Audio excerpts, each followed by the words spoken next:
gets tough sometimes. Good evening, everyone. Want to welcome you guys to another episode of Miracles on Earth, also known as The Miracle Show. I'm your host, Miracle Shamir.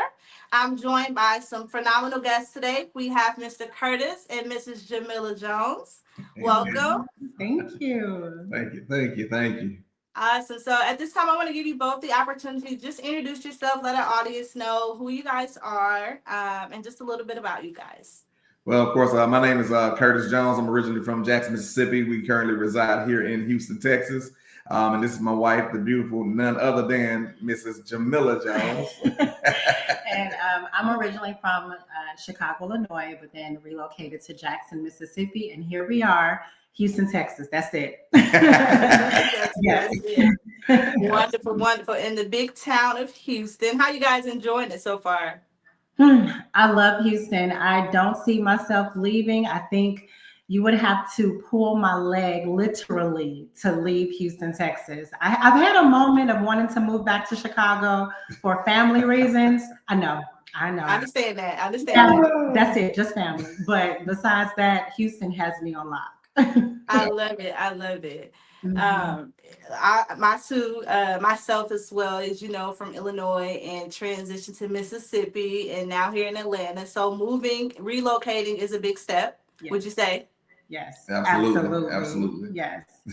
So, and that actually leads me to my first question for you guys. As realtors, what tips do you guys have to offer for those that are looking to relocate? Maybe they are fearful. They don't know what the steps look like. Do you guys have any tips to share for those that are looking to relocate? Yeah, so we work with relocating clients all the time, actually, here in Houston and Dallas, and we do a lot of things virtually for them. The biggest thing that we ask or tell our clients to do is to overcome the fear. And we always ask them their why. Why are you relocating? Because when times get rough, sometimes it happens during the transaction. We remind them of their why. And Curtis and I work as a team, and we are relocating clients technically. So we know how it feels. So we're able to relate to them and really walk with them every step of the way, do everything virtual if we need to, and very hands-on with them. And so we talk to them about what are your goals when you get here, what, as far as school districts, and we help them with that research to just make them feel more at ease about their move. Yep. I love that. So when they are looking to relocate, is it often that they have to purchase a house to relocate, or are there transitional steps that they can take to relocate? So with some, it just depends. Like, we also deal with, I'm a military relocating professional myself as well. So we help military, active duty military reservists and veterans whenever they are coming to the state of Texas, of course. And they don't always have to actually buy right off the bat, because some people want to actually come in and get to know the environment, get to know the area where they're trying to live at. Even though, anywhere inside of the Houston metropolitan area, inside of the Dallas-Fort Worth area, San Antonio area, those are going to be some great areas for you to relocate in, because there's a lot of family things that goes on there.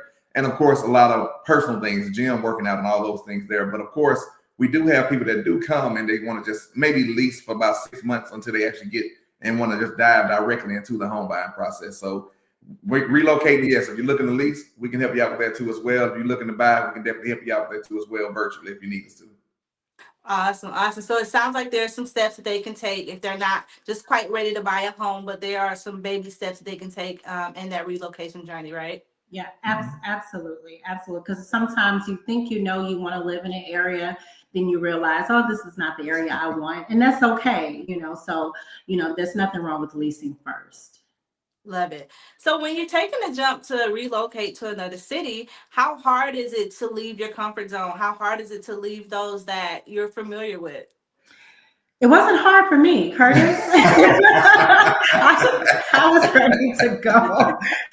I can let him answer that, because I was actually okay.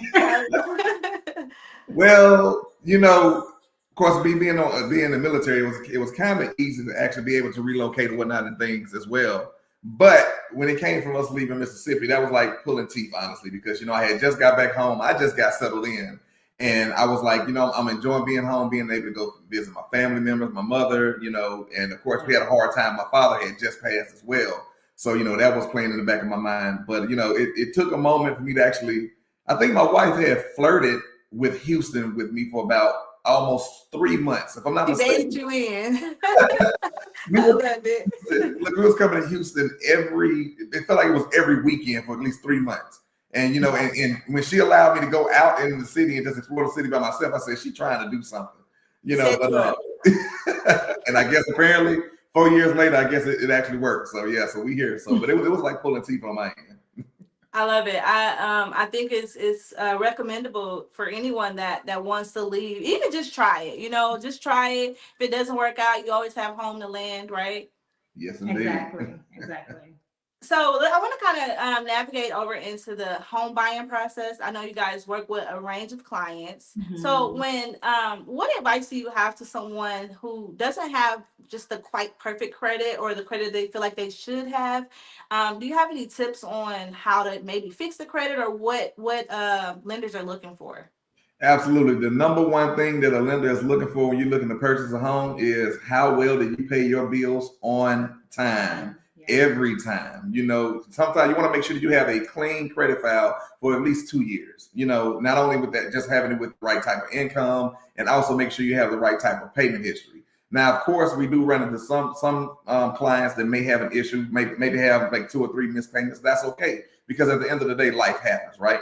But you know, if you're looking to purchase a home within like the next year, maybe the next 2 years, don't wait until 1 year or 2 years right when you get ready to start. Start now. Start looking at your credit. Start seeing if you have any type of late pays. Start seeing how you can start putting that active and that nurturing type of credit file on your credit report, because those things really matter. Like keeping your credit card balances under a 30% utilization.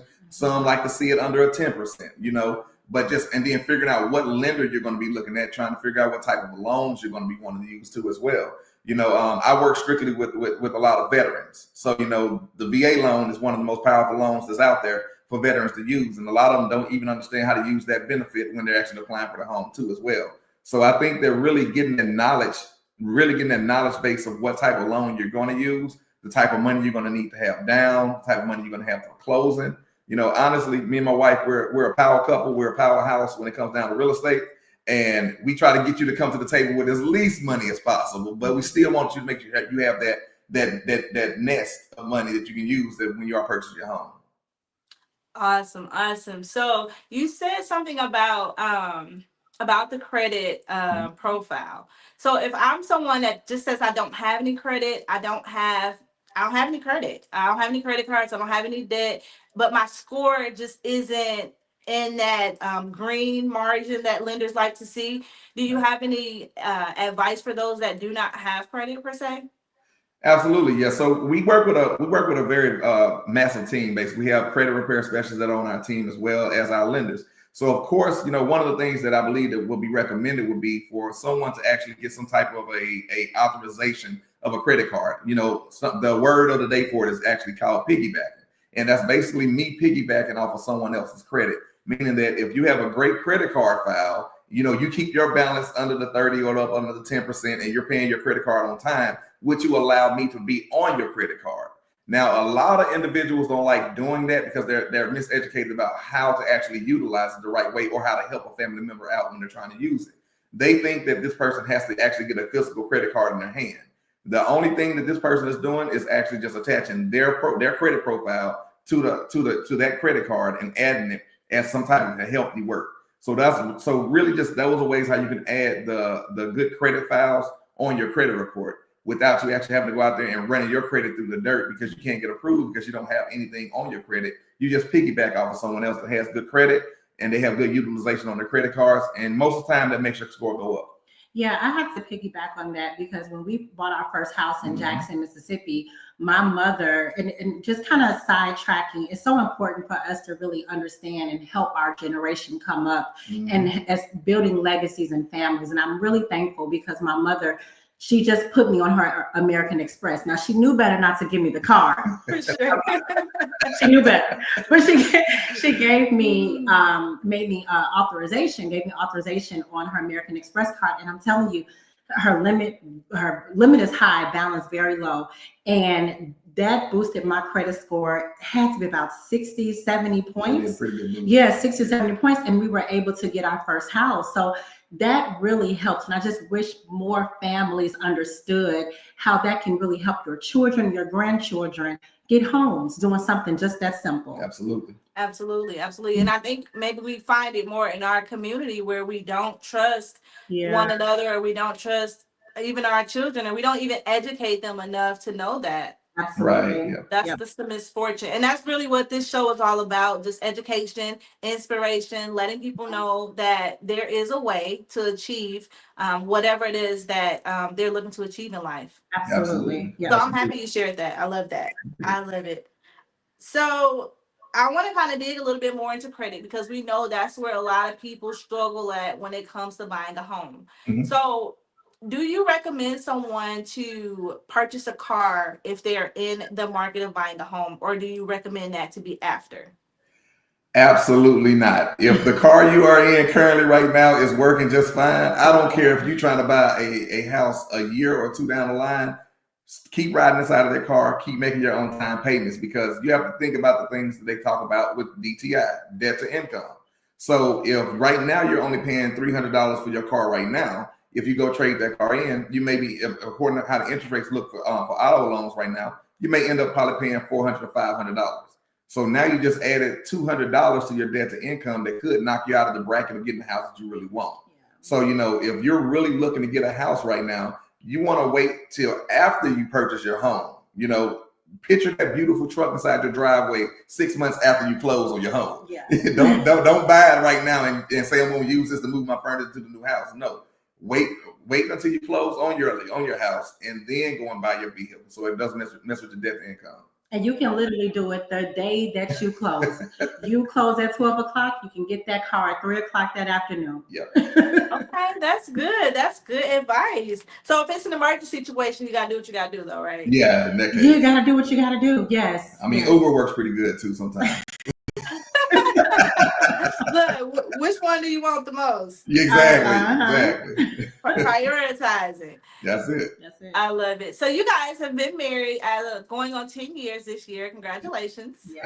Thank you. Yes, look, that's a lot of hard work. I'm not gonna say hard work, but hard work. I love that. Yes, hard indeed. work. Yes. Look, yes. Our anniversary is next week, 10 years as well. I remember us getting ready to say I remember. yes, very close by. Yes, indeed. So I want to talk about you guys being married for 10 years, and then now you guys are this phenomenal power couple. Just know that we are watching you guys from afar, and it's admirable to see what you guys are doing. So just know that I know they say some people are looking at you and they admire you, but they'll never get to tell you. But I want to tell you both that we admire what you're doing. Very inspired, and I love to see it. I love to see it. Thank you, man. Thank you. You definitely appreciate that comment there, man. I really do. But you want to go, baby? You want me to? You want me to dive in? Mr. Jones. I don't know. Now, I don't know. It's 10 years is wow. 10 I've been married for you 10 years. Longer than that. We've been knowing each other since 2011. And met at church. Yes. Met at church, and we had some breaking points. Which is when I moved to Houston. We needed that separation, but I will say when I came back to Jackson in 2014, Curtis wasn't playing games. Okay, he locked me on pressure. Yeah, man, I had to. Yeah, he locked me on down. We were only engaged. We were engaged less than a year, and got married. We engaged October 2014. Got married July 2015. Yeah. It was a lot of hard work. Yes. One thing that we did not do, that we tell everybody, counseling. Yes. We were told that keeping up with the Joneses, we thought we were good. We thought, hey, we'll be fine. We pray, we go to church. We should have gotten counseling. Yeah. And there was a lot of individual pulling, no, this is how I do it. This is how I do it. I think this way. And it took us a long time to come together as one. You have someone who's been, he's been married before, right. But when I say kind of single, just overall doing things his way for 30 something years, I'm doing things my way for 30 something years. And we needed to put those years together, and we didn't know how to do that. Yeah. Mhm. And then plus me also, I had a lot of things I had to get rid of. When I first met her, I was praying for a wife, but I wasn't praying to be ready for a wife. And God had answered my prayer. When I told him how I wanted my wife to look, how I wanted to meet her, and all those things, he answered every single bit and piece of that. And I knew that she was my wife, but I just wasn't ready for it at that time. So I had to go right back and go tell God, like, look, Lord, hey, I appreciate you for sending her. I said, but I need you to move her for a little bit because your boy got some things he got to work on right now. I got to get myself right. Just being transparent. And so he gave me some years to get right. And of course, she came back 2 years later. And of course, I was just now really wrapping up a previous relationship early on that prior year. And when I found out she was coming back, I said, this is my chance. I wanted to come on in and let her know, like, look, hey, I'm for real. I'm serious. I'm still working on me, but I'm serious about you. I really do want to move forward with you. And we ended up moving forward. And 10 years later, we're looking at it still like, how did we get here? At the end of the day, because at times it could have been the other way, that we was both going our other ways packing bags, and I thank God that my wife loved me, I could say, through my troubles. Oh, I was about to cry right there. She loved me through it. Yeah. So and I think that's why I try to give her the world. I try to, sometimes, her world is very, very big. I'm like, baby, I said, I want to give you that world, but let's bring it in just a little bit slow till I get there, But I'm sure you're doing the best that you can, which is why you guys are still here. And you said something, Jamila. You talked about the two becoming one. Mm-hmm. A lot of people do not realize that takes time. That's not something that you may even get in 10 years. You know what I mean? You may not get that in the first year, the 5th year, the 6th year, because like you said, it's a lot of work. It's a lot of dying to self. It's a lot of sacrifice. And it's not always pretty. No. And let's just be transparent here. It doesn't always feel good, don't look good. And it's easier for me to pack my stuff and go on about my business and live my best life. Yeah. I ain't got an answer to this. Yeah. It's easy. It's easy to do that. Mm-hmm. Curtis says something often, and he says, every day I wake up and I choose you. Yep. Being married is a choice. You're honestly, you're not forced to be married. We understand the word of God. Let's be real. Mm-hmm. You're not forced to be married. You literally have to choose your spouse every day. When you walk out that door and you're tempted with whatever comes our way, we are human. Let's be honest. We are human. Yep. Every decision that you make, you have to choose your spouse. Yes. Mm-hmm. That is so good. And Noah shares something similar to that. He talks about love isn't a feeling. It's a choice. It is. Because sometimes I'll be like, I don't feel like you love me. How we get in ourselves sometimes as women. And I say, I don't feel like you love me. And he's like, no, you need to know I love you. You need to know that I love you because I'm choosing to love you. Yeah. So that's good. That's good. I think that there can be a whole show centered around marriage. Absolutely. And we'll have some people that's had some length in their marriage, because it don't matter if it's 1 year, 2 year. We all have some different perspectives that we can add to the table. And I feel like the world needs to see healthy marriages. Absolutely. Right. Yeah. So, I'm sorry, go ahead. No, go ahead. Miracle. I was just gonna say that's just to me what makes you guys stand out as a power couple. So now that we have this beautiful marriage that you guys are creating, I pray that the Lord continues to keep you and cover you. Let's transition to your partnership side, because you guys work together as well. Mm-hmm. Since we've been married. How does that work? Yeah. We did Pride America together. Absolutely. That's how I met y'all as a unit. So how do you guys balance the business part of your marriage in business? So is there a balance? No, there's not a balance. I just have to be honest. We probably talk about real estate probably about 75% of our day, but it doesn't bother us because this is literally our passion and we see the long-term goal.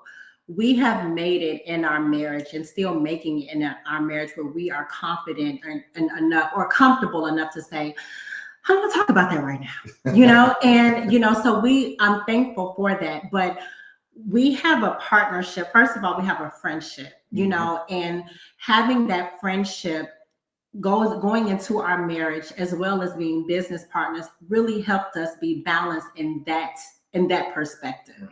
You know, we are still learning when to turn it on and when to turn it off. Both of us are very passionate in this business. And sometimes he can say something and I'll say, Curtis, no, about a client. That's not true. And you know what? That's what you do. And so it carries on into our marriage, you know. So honestly, Miracle, we're still learning. We're still learning to find that balance. But because we're both passionate about real estate and our marriage, that passion comes out, regardless if it's a good passion or not. It comes out. Comes out.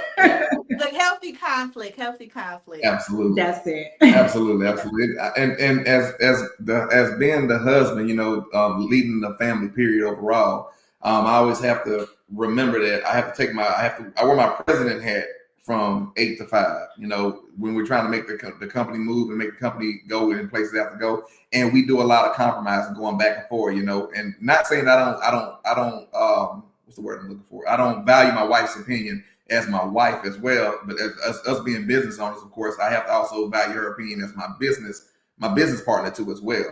You know, and then also I have to also make sure that when she does do something that I don't agree with from 8 to 5, when 5:01 come, I can't go back to her and say, no, I'm gonna do this because you didn't listen to me during the daytime about this, that, and the other and everything. So I got to know when to take the president hat on and put the loving arms of the husband back on, you know, or when we have a hard day, we can both hold and just hug each other, be like, baby, it was just a rough day on both of us, you know.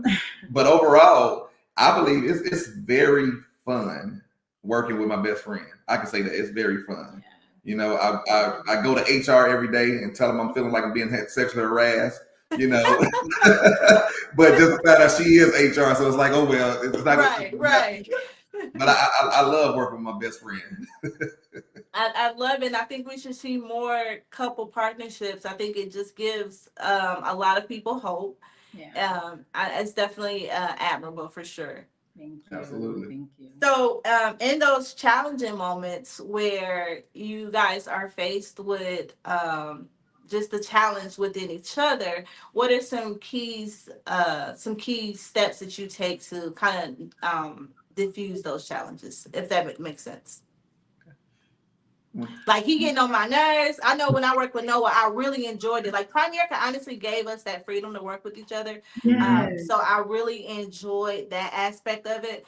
But it was just moments it was like, whoop, I'm not used to being around him all day. Yeah. So, you know, when Curtis goes outside, that's my cue that this is his time. And we've just had to learn those things. You know, there are times when we do have disagreements. This may sound silly to some, but it works for us. I may have to text him versus talking to him because I'm frustrated and I don't want it to project with negative energy. I do have a way of that HR, because I used to work in human resources. So it comes out when I'm talking to him sometimes and I'm talking very directly and I'm like, Curtis, I'm not angry or whatever the case is. So I have to gently text it to him. And that helps us with communication. And then I'll come in, take a breath, and then we'll talk. And then I have had to learn when Curtis says not right now, I've had to learn not right now because there have been times where I'm like, no, we're going to talk right now, brother. You're like, And I think that texting. I like that. It helps. I like it. It takes away the tone because, like, you know, I'm sorry, Curtis. You know, being from up north, I think we kind of have a harder tone sometimes. Yes. I think it's not even that it's hard, but it's sometimes more direct. Very. And it can be taken as you're angry or you're frustrated when it's like, no, I'm not angry. I'm just trying to get you to understand. So I love that text. I'm gonna have to take that. Yeah. It helps us. It works miracles. It works miracles. You know, so but unless I don't answer right away, so or if I got my red message thing off or something like that, she's like, oh, did he get it? Now she's gonna come in and gonna find out if I got it or not. But it works miracles. It does. It does. That's a good technique, guys. I love it. So, what inspired you both to pursue a career in real estate, and how did you get started? Well, I got started first in Jackson, Mississippi. I have to be honest, someone just said you should get your real estate license. And I said, oh, okay. They just, assumed I had the personality for it. But I will tell you what pushed me over the edge to really pursue it. I failed the real estate license a few times, the class a few times, the test. Very heartbroken, but, I'm the type of person, don't tell me what I can't do. And I feel that me failing is you telling me I can't do it. So I continue to do it. And then one day someone told me that when I failed the test, this person told me that maybe it's not for you, don't do what everyone else is trying to do. I said, oh, okay, I got you. And about to do it. yes, that next week, April 30th, will never forget. I never told Curtis that I was scheduled to take the test. I just went out, took the test. I showed up at his job with the pass. Yep. And that was my determination. My first client was the hardest client to this day, honestly. Well, one of the hardest clients I've ever had. And to see us get over that hump, I said, oh my goodness. I was up to probably 2:00 in the morning sometimes trying to help her get into a home, brainstorming with my former broker. And once I closed on my first home, which was one of the hardest transactions, that's where I found my passion in real estate.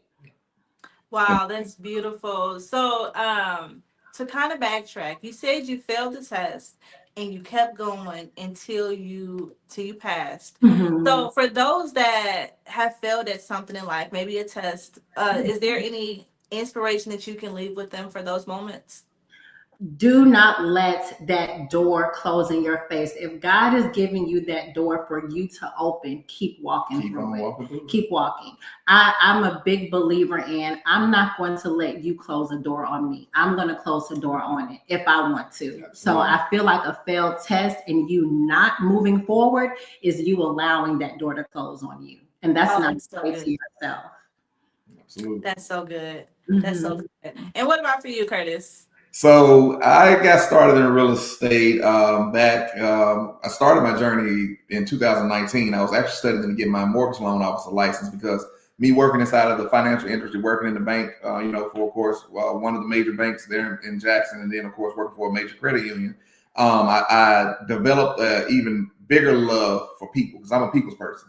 We started off with Primerica in the financial industry there as well. And I learned that aspect of things and working with the banking side. And I just seen where I can help more people, more of us basically, because it was like we were getting mistreated. We didn't understand the processes. Nobody wanted to work with us because our credit was wrong, was bad or anything. So I just used the knowledge that God allowed me to get from Primerica, from the banking industry, from the credit union, and I compiled all that together. And I said, I want to be a mortgage loan officer. And my wife had said, no, baby, I think you'll be better being a realtor. She said, because you love to be around people and you're going to be in the office, being a loan officer, and I'm glad that she convinced me to go ahead on and go take that test. She believed in me. At the time, I think I was working with either I was working with CVS or I was working with Humana, someone. And I was just telling my wife, she said, no, you go ahead on, leave and go get your real estate license. We're going to go do this thing. And that's one thing I can say about it. She's always believed in me to go do what I need to go do, and she gives me the opportunity to go and pursue the dreams and use my talents in the most profitable ways we can. And from there, like I said, I went and took the test. I think I took the test and I think I ended up failing that first time. I think it was a state test I had ended up failing. I was so mad because I don't like failing at anything at the end of the day. And who does like failing? No one likes failing, at the end of the day. But I failed because I went back and I changed answers. So a word for anybody: don't go back and change your answers on any test you take. Please don't do it. And I would probably have passed it, but I went back and knocked it out. And ever since, man, like I said, I've been very happy and very blessed. Building this empire with my wife. So loving it. I love it. So something that you said that really, really kind of pricked my heart. You said that she believed in you. Yes. That she inspired you, and really she encouraged you to pursue this dream in real estate, right? Right. Oftentimes you see husband and wives where they're jealous of each other, where they cannot encourage one another. Mm-hmm. Do you guys have anything to kind of hit on in that area? Oh, we compete all the time. conversation is okay though, right? Yep. Yeah, no, absolutely. We're very competitive with each other, but we both have some strengths that both of us, the other doesn't have. And that's just being honest, Curtis is, like he said, he's very people savvy. I can be a little reserved a little bit, but I can put us, introduce him to something or someone. Curtis is capable of taking it and running with it. And I love that about him. Sometimes it takes me a second, but Curtis, it takes him no time. So I love that strength, so instead of having that mindset of, oh man, I wish I was outgoing like Curtis, I use that to my advantage. Yeah. I say, hey, come to this networking event with me and I need you to go talk to so-and-so. And he says I pimped him out, but it's y'all playing on each other's strengths is what it sounds like. Exactly. I use his gifts. And so, I turned that possible negative energy that I could have and I use it to my advantage. Yeah, as you should. Look, y'all won. Y'all won. That's it. That's it. Yes. So, you guys specialize in luxury homes and relocation services as well as military assistance. What drives your passion for those specific clients? I mean, I know in the beginning you mentioned that you relocated and you was also in the military. Is there anything else underlying that causes you to say, this is my target market? Well, it's a goal that we've set for ourselves working with. Well, first of all, we work with all clients, all clienteles. We would never discriminate against any client's price range. It's just that the different doors, honestly, that God has opened for us, I cannot deny that. And he's placed us in rooms with people who are purchasing larger homes. And so, yes, that absolutely has become a goal for us to work in the luxury market, which we currently work in. And of course, with him being in military, that's his passion, which leads to us relocating. We want to help other relocators because that is a hard move. So we want them to know we've been there, done that. We can pull that in for you as well. And with the veterans, like I said, me being a veteran myself, my heart goes out to my vets, to my active duty, my personnel, because we get taken advantage of so much when people see those two letters, that V and that A on a loan application. Some of them, they don't want to give you the utmost service that you should deserve, and some don't even understand veterans. They don't understand the attitude, the way how we talk, the way how we walk, the way how we carry ourselves, and they take that personally, like it's like someone's taking a jab at them, but it's just the way that the person just acts. And I just seen how some people were being miseducated by their benefits as a veteran or their benefits as an active duty military service member, and no one was able to break that down to them. So of course I've seen a need. I said, you know what, I'm a vet. I love serving my vets. I love serving people. I believe this is where my calling is, where I need to be at. And I can honestly say that God has truly blessed in that field where we planted those seeds. In that field, that harvest is growing plentifully right over there, because we're following the desires of our heart. We're following where God is leading us to. And the veterans, that not only veterans purchase homes that are luxury, they purchase homes that are new construction. They purchase homes that are resale. They purchase all those homes, and we all just tie it all together so we can make sure we just serve everybody that we can as possible. Absolutely. That's beautiful. So so you're basically taking ministry, you're making ministry out of what you're doing. Absolutely. Yeah. So you mentioned God a few times. I know I met both of you guys in church. I know you're believers, or you wouldn't be on this show. Oh, yeah. I want to ask you, what role does faith play in your lives? What role does faith play in your business? Faith, I'm going to tell you this. Faith plays a huge role, because being an entrepreneur is not, it's not easy. Mm-hmm. I think sometimes this is nothing against 9 to 5. But if you think about it, working at 9 to 5, in 2 weeks you're getting paid. So we have faith, but we know that check is coming. And when I made the transition to working in real estate full time, my faith went from probably 0 to 100 quick, or it had to. Yep. I take that back. It took a while. It did take a while, because I was still conditioned to a certain mindset. So working as an entrepreneur, it has laid me on my face many of nights, fasting and praying, crying out, asking God why, what's going on, should I go back to work, should I do this? God redirects us every single time, which increases my faith. There have been days, Miracle, where weeks, months, where we're like, okay, we don't get paid until 45 days or 60 days. Well, how is this bill going to come up? God has opened up a door every time for a bill to get paid.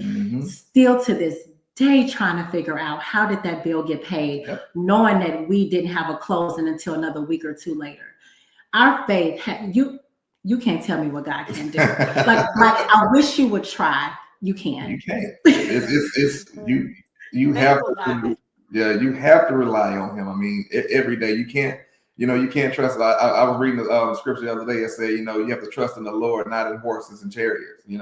I mean, yeah, a horse and a chariot to get you anywhere you want to go, but at the end of the day, it tires out. God's love, God's faith, God's genuineness, His mercy, His grace, it lasts, it endures forever. So therefore, if He brought you out of this one situation here, He's going to always bring you out of the next. He just wants you just to believe. And just like what David said, though I walk through the valley of the shadow of death, I will fear no evil, because thy rod and thy staff be with me. David didn't say I stopped in the valley and I looked up and around and said, well, Lord, yeah, the mountains are real high and it's dark. He said, no, I continue to walk through the valley. So when you're going through those valleys in your life, when you're feeling down, when you're feeling defeated, when you're feeling depressed, you just got to continue to walk.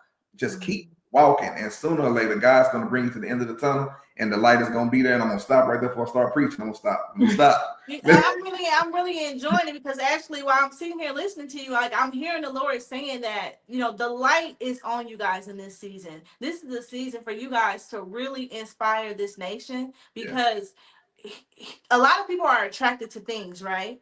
And they look at the outside of us. See, God, He's going to use that for His glory. And every part of y'all's testimony, every part of y'all's journey, it's going to be accredited to Him. I mean, you just gave Him all the credit, both of you guys. So I'm excited about what the Lord is going to do in your life, because I know that people need to know that He's real in this hour. People need to know that it's not the crystals, it's not the stone, it's not the sage, it's not the witches, the warlocks, it's not any of that. And He wants His glory. Yes. He wants His glory. He deserves. And He deserves it. All of it. And He deserves all of it. And it's just so crazy, because even on this show, you try to like be careful with not offending people by not coming against their small gods. But God, He's offended. He's offended. He's offended that we put our trust and our hope in chariots, and we put our trust and our hope in who's in the White House, and what this president gonna do. It's never been about a president. It's always been about God. That's it. Right. Just trust in God. I'm going a whole tangent too. Yeah, I promise you, man. To God be the glory. For sure. So let me ask this question. What does the word home mean to the both of you? What does home mean to safety? Yes. My safe place. Peace. Yes. Safety and peace. Yeah. That's good. I guess let me answer that question for myself. Both of those answers, safety and peace. Comfort. Yes. Comfort. Look, it's where I can just be relaxed and be safe and be at peace. Yeah, absolutely. That's the first thing that I thought of. Yep. Yes. So with this market that we have going on right now, you hear a lot of people saying it's not the time to buy a house. The market is crazy. What turns or trends have you guys seen in this first quarter? Well, so for the first quarter, of course, from last year was actually a pretty good year. It was a very good year in real estate. Outside of the interest rates being raised, and but it was a great year across the board for real estate. Houses and that were being listed were still being sold within the same amount of time, like around between 30 and 45 days. Those houses that were still being listed back during 2020, 2022 were still on the market for about 30 to 45 days. So it's still more of a balance. But what we're seeing now is we're seeing that it's more of a balanced market where it comes down to negotiation. So everybody can bring their chair up to the table now, and actually, when they push away from it everyone feels like they got a fair deal. You know, at one time it was a point to where, yes, a buyer got a very low interest rate, but they got an inflated price on the house. Right. You know, but now it's like, okay, the prices of the houses are being leveled. Of course, the interest rates are a little bit higher, but if you work with the right and the skilled realtors, I'm gonna plug that real quick. If you work with the right realtors know how to negotiate it to where you can still experience a lower interest rate. You know, that's why it's very important with who you choose to work with. So from our end as realtors, and from the one individuals who have purchased homes from us from last year, no one has ever called us and said, Curtis, Jamila, y'all better watch y'all cars. I'm gonna flatten y'all tires, but y'all shouldn't have sold me this house. No one's saying anything like that. Because at the end of the day, they know for a fact that they got a fair deal. And I think that the market is honestly going to get even better. You know, this first quarter, the first quarter, if you're looking into things like new construction homes, it's going to be a profit quarter. So you have to understand where you are. So if the first quarter is one of those profit quarters for that company, of course, the prices and the deals may not be there for you. So if I was to suggest to anyone, of course, if you're going to buy a new construction home right now, I would say start the search right now so it can be built in the second or third quarter to where you can get that deal. And now you don't have to worry about rushing to move. You can work your way into moving. So when you mentioned new construction homes, do you feel like there's an advantage to buying a new construction home over a resale? They have tit for tat. So, you walk into a new construction home, it's basically turnkey. You don't have to do a lot of any repairs. You don't have to, do any changes per se. It's already, you don't have to do too much changes or anything like that in a new construction home. Now, one thing that I will say as far as new construction, it comes with warranties, home warranties already pretty much built into the home, 1, 3 year, 10 year that you can get as well, versus going to a resale home, you have to do a little bit more negotiation, so it's really about what a lot of clients desire. We are finding more clients want to get a new construction home for that easy move. And builders honestly are doing a lot more negotiating, helping you with seller concessions, closing costs, buying down your interest rates. Not saying a resale home, they won't do that, but sometimes with an actual seller, where everyone has their bottom line, that bottom line number that they have to meet. But with a builder, they have a little bit more room to negotiate, when purchasing a new construction home. Okay, that's wonderful. That's wonderful. We actually went through that process last year, and it was quite a blessing for us. So I want to ask you this. I know a lot of people say, I want to buy a house with no money down. Is that possible for someone to buy a house with no money down? So it yes and no. It just depends. So there are loans actually out there that are 100% financing to where someone don't have to come to the table with a down payment.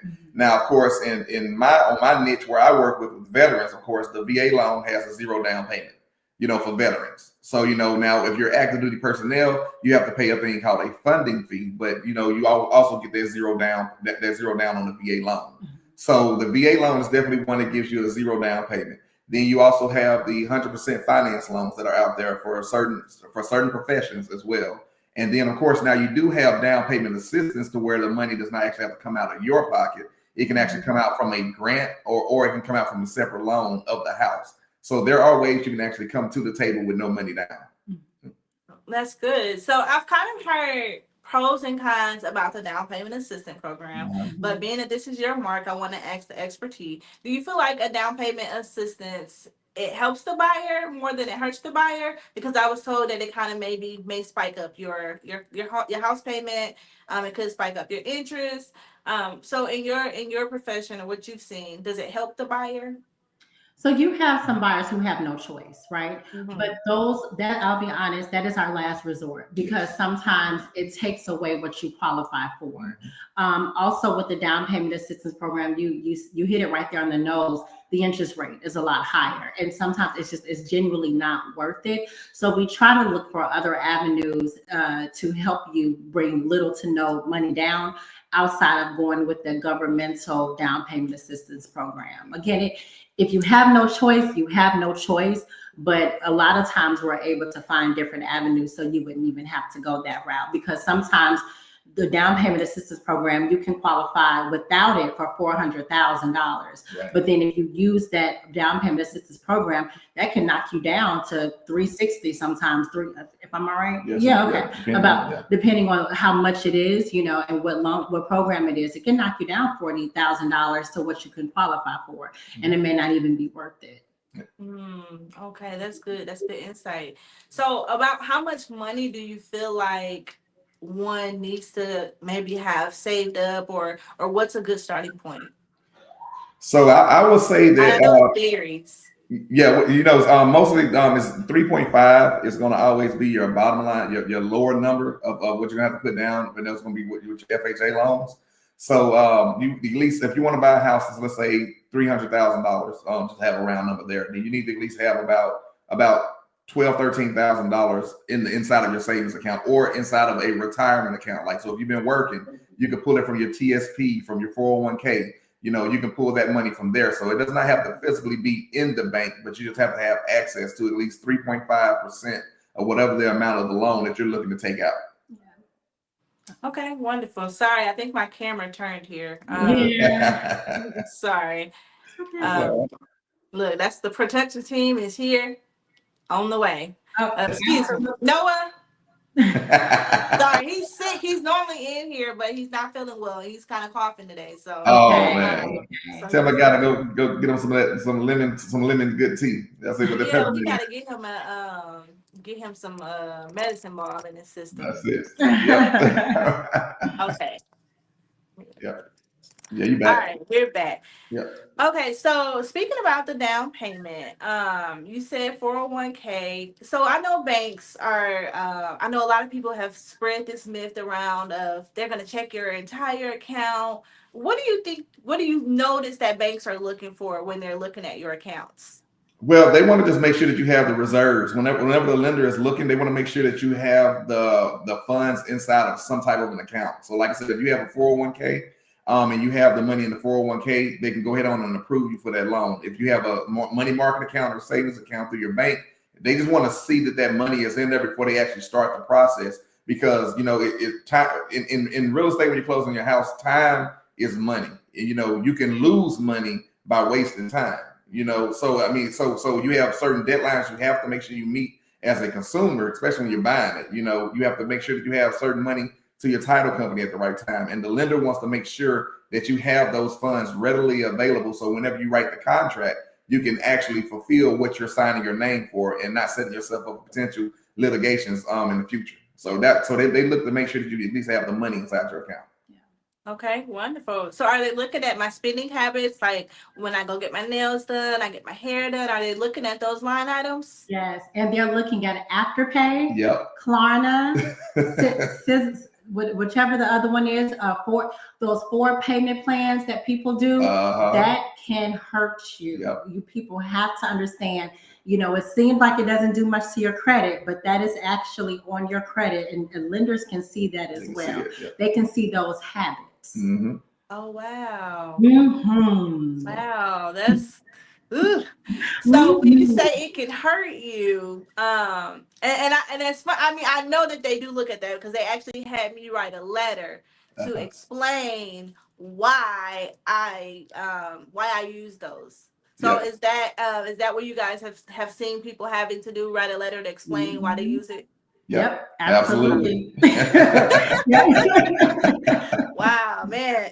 So is it would you say that it is wise to maybe have a separate account that you do most of your spending from? So they really want to see whatever you have account wise, period. Especially if you don't have all those reserves inside of that one big account. Yeah. And if you have multiple accounts, they really want to see if your name is attached to it. They definitely want to see that. So as long as it doesn't become a debt to income issue, you're going to be good to go. You know, and then also when they see those things, they can ask you how much you own on it, because you can actually have potentially more money to come inside of the house because you can pay it off earlier, or you can pay it off sometimes when you're buying your home. See, a lot of people don't know when you can buy a house, you can actually use your mortgage payment to get ready to buy your house with to pay off some debt if there's enough equity inside of the house. So it can be a good thing or a bad thing depending on what the habit is and how much money it is actually owed on it. So it's okay to let them see that. Just know that you got to make sure you have a plan and an explanation behind it. But I think it's nothing wrong either with having two different accounts, a play account and then an account to show these are all my bills coming out of, because it does show a sense of responsibility as well. Man, this is so good. I just feel like so many people need this type of education, especially in our community, because it wasn't given to us, and a lot of us kind of walk this road blindly. So this has been very helpful, and I hope that someone is really gleaming from this information. Absolutely, absolutely. So I want to ask you guys, to me, I feel like sometimes buying a home can be a miracle, especially if it's something that hasn't been traditionally in your family. Like my mom hasn't bought a house, my auntie hasn't bought a house. Like it's not something that's very close to me. Have you guys seen any situations where it was just like, wow, nobody but God did this? Yes. Yes. But plenty of times, but for sure, one recently. I tell this client all the time, you have increased my faith. Wow. Because on paper, Curtis and I were looking like there's absolutely no way. And we told this client, so this is nothing new. Right. And she literally said, no, I'm going to get this house. And I said, okay. So everything that she asked for, we have seen it being declined by previous builders. And she wanted it and she got it. And she is a homeowner now. Yes. And so that, in my opinion, was a house miracle because of what we're used to seeing. And so with having that type of client, it increased our faith to literally, when we're working with other clients, we're not afraid to ask, because we're just like, wait a minute, if she was able to get it, I know we can try this again. Yeah. That's exactly what God looks for in us. When we have an experience with him, then we can go to the next experience with that resume of, look, I seen God do it before. So I'm not worried about this mountain because he moved the last mountain. That's right. Absolutely. Absolutely. That's good. That is really good. So I know we have people from different states on our stream today, and that will probably watch the replay. With you guys being in Houston, Texas, are you able to be a resource for someone that is in another state? Yeah, absolutely. We have referral partners. We have people referring people to Houston all the time. And so we do the same thing. We have a great network of different states, literally all 50 states. And if we don't have one, we can find it. But our network is pretty big with other realtors across the world, not world, but across the United States. Yeah. Wonderful. So as we get ready to wrap up, it's been, like I said, a pleasure. It's always good to see you guys. And Jamila, I know a lot of women do not compliment women in this day and age, but I want to say you're beautiful. I've always thought you were beautiful, and I just love to see what you're doing. Your light is really shining, so I love it. Thank you. Same to you for sure, Miracle. Thank you so much. Thank you. And Curtis, you're a good guy. I'm not gonna just boost your head up or anything. Hey, hype me up. Y'all are great people. Such an inspiration. I look forward to seeing what the Lord is gonna do through y'all. And as y'all continue to buckle down, continue to give him glory, I know that he is gonna use you guys as a light and just an inspiration for this nation, because it's needed. I received that. Thank you. Yes. So before we close, I like to always leave our audience with a miracle moment. And the miracle moment that I want to leave you guys with today. So I know a lot of people are doing fast during this time. I know a lot of people are geared up on the Daniel fast. And I don't think there's anything wrong with that, if it's the fast that the Lord has called you to.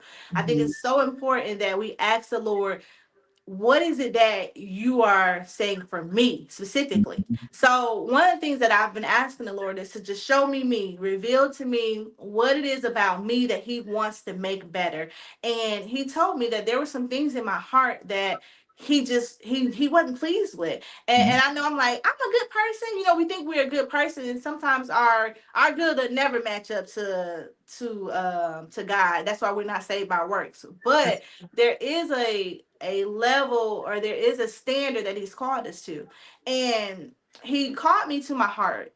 So I started looking up heart, and I saw that there were 50 different times that the heart is mentioned in the Bible.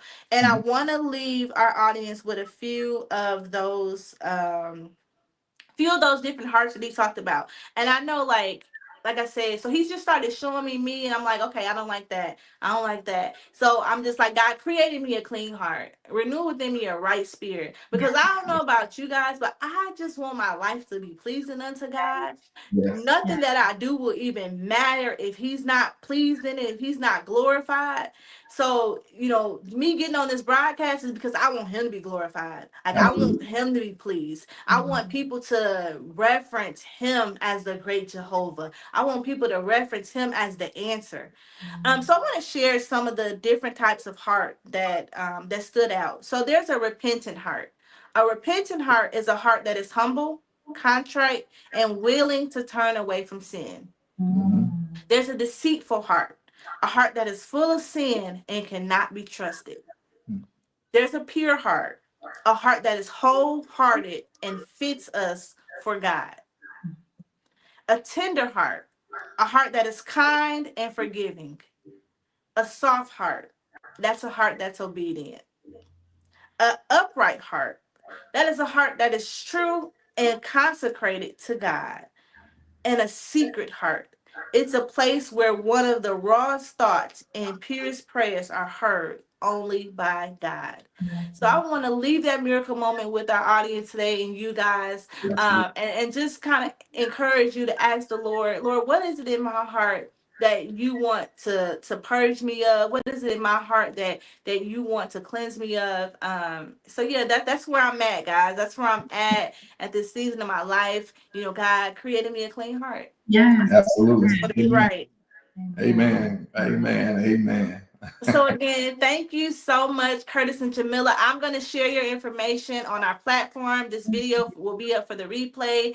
And if anyone wants to get in contact with Curtis and Jamila, you're looking to purchase a home, you're looking to relocate, you have questions about military assistance, this is your go-to couple here. Again, they're based out of Houston, Texas. And again, thank you guys so much for being our guests. Thank you. We appreciate you so much. We appreciate Thank you. Have a good day. He's a one of one. He sent his only son.